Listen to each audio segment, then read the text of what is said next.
Hello po. Ayan, ito.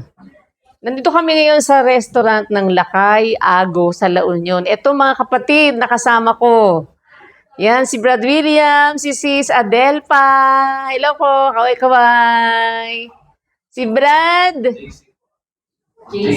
JC. Brad JC, ito. Ito, nagma-mushroom. Mamaya, pag-usapan natin tungkol sa mushroom niya.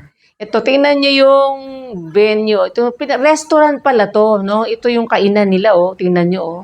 Antique. Pati yung ceiling, oh.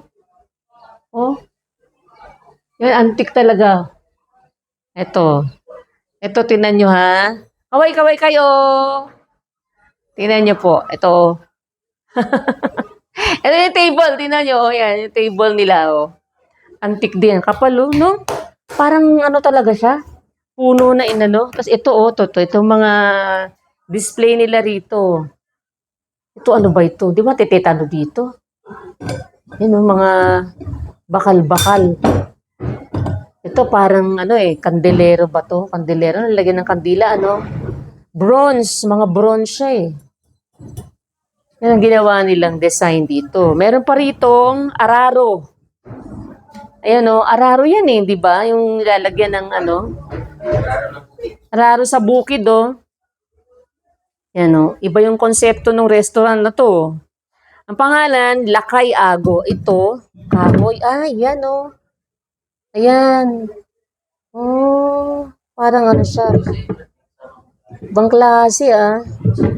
Ito naman, parang rose na ano, paper rose. Ito, ito oh. Parang ano siya, antique.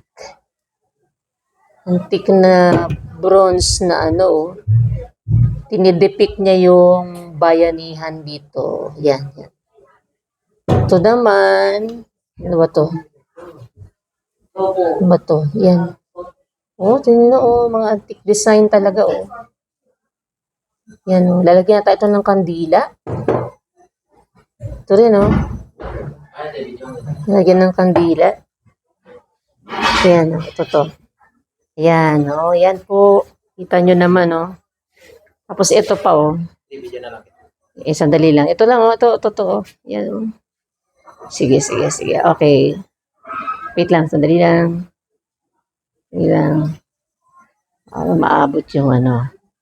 Yan o, tingnan nyo. Ayan o, talagang ano, antique collection. Yan o. Ito tayo. Yan.